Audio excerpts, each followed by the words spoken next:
honesty is still the best policy.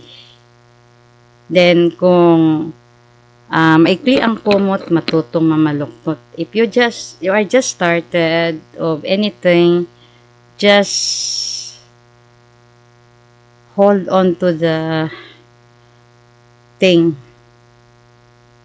Then ang kanabitaw na ginatawag og redundancy. And kung recycle gani kanang pareha ra nga istorya nya balik-balikon. So pagkadugay ana wa na gyud nay maminaw.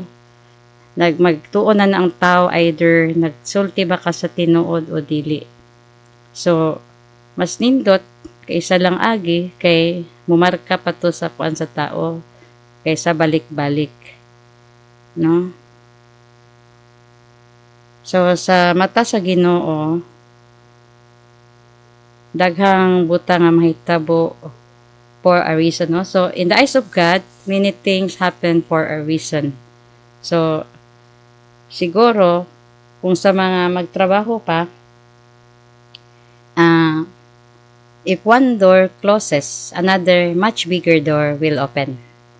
Sa mga malugi po sa negosyo, kanang basig dili to ang para sa imo. So mangita ka kana ganing dali lang ka.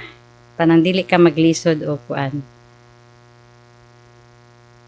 Unya kanang, so for those who don't understand how a person feels, all things would end up in trash.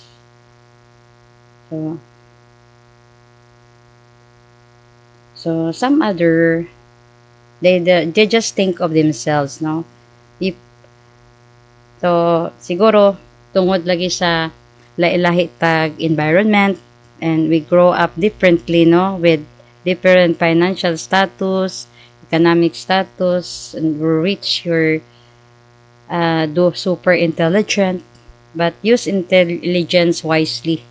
Don't get dictated, otherwise your mind will lack just with you, no? So kuan na siya kanang makuan na ba, murag sarado mas stagnate imong utok kay mag-rely na lang ka sa isulti sa uban. Ako dili gyud ko ako ang magdesisyon gyud sa ako, maski akong parents before. We are all unique individuals that has different decisions of ourselves, and even if one parent, we have siblings, has one family, one mother and father, but we behave differently due to exposure in the environment that I hope will not destroy one's character.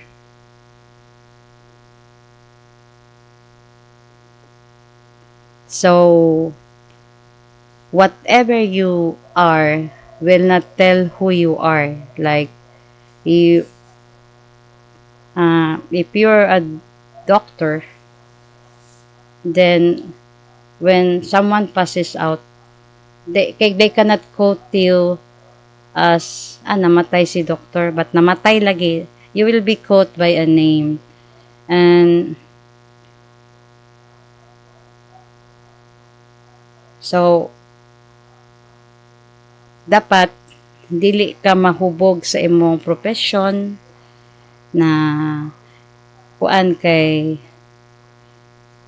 usahay mo ora pod na downfall sa tao ang sobra ka, murag nihubag ang ulo ba tungod kay graduhan lagi, unya ang tan-aw niya sa kuan taas na gyud kaayo siya. Ginaingon na sa Bisaya na ay sa Tagalog na kung mababa taas ang lipad, mababa ang bagsak, no, mulagapak. So kung mo lagi nang ginaingon nga dili tama kanang napoy ginaingon nga little learning is a dangerous thing, makatuon og gamay, or dili man kanang ginamata ang kahibalo sa usa ka tawo, apan kung unsa ganito imong natun-an nga maayo nga gitudlo sa imong ginikanan, sa imuhang maestra while naga-eskwela ka, ayaw pag ug makatrabaho ka, ayaw nag-usba imong maayong pamatasan kay maugod nay kuan crown sa parents ang pamatasan sa anak sa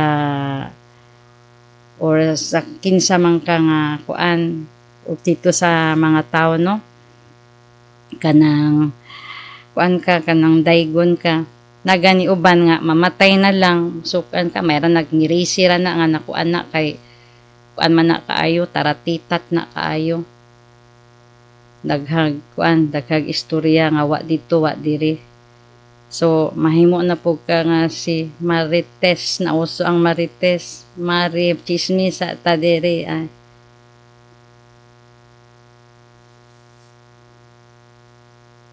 Ang kung ang tao pwedeng ay ang ato magyong after kay daygon ta, no, daygon ta sa maayo natong mga binuhatan, pero i-correct pud ta sa atong mga sayop nga atong ginabuhat, no, kay nay mga atong words, ato ang mga action nga dili ta aware nga para sa ato maayo to paminawon kay nalipay ka kay ingon ana to nimo pagkaistorya, pero maskin day ang imong kaatubang wala sad makauyon sa imuhang giingon, no, imong gibuhian nga panultion, no, kay naman tay kuan mga nagkaman siguro naka-eskwela og naay subject nga ethics, pero mawala na manggod na kay basta kuan na gani na anay mga nanay titles, nanay mga kuan, murag mausab na ang dagan sa kuan nya, murag bag mahubog kanang ma-intoxicate sa iyahang kuan, no, being tranquil.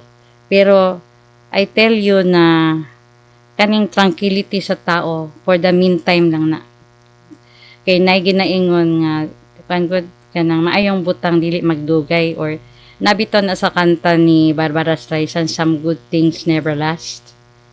Kay kuan nga to, eat, drink, and be merry, for tomorrow you will die. So sige, inom ka diha, kaon ka diha, you will not know what would happen tomorrow. So it's only with God's will or what's foreordained or our destination towards life. So we pass this earth but once, so we make the most of our life, that it's healthy, it's righteous, not getting arrogant, not to exaggerate, not to humiliate, and not to criticize. It has its own folly, but let's ask from the Lord to pardon faults, because actually we're not perfect, just like me, I'm not perfect. What I say here is, some of the things I say here I actually practice before I was as better you meet me these days, because I'm more calm, but there is calmness in me, but when I am also not to go on my border, because I also have myself. I don't want others to step on my mouth. So I don't want to talk things that are irrelevant of my existence, that will stress me, because it's hard to get sick when you are stress is the ones that made the person sick, not the actual ailment. So not for less being clear and loud for some yeah, who don't understand. So dapat para gud sa classroom no na mag-ingon mag naay lesson, then moana din ang teacher para to among teacher sa grade 5 na pagdili ka mo na di mag isa eyes on the board, eyes on the board nya dili ka ni kamo tan-aw moadto na siya dito sa imong bangko nya nag-stick ipaw na ang stick dito sa imong atubangan, so you can be alarmed that you should uh, you must tell her that either you will you had understand or not with her, so she can repeat the explanation.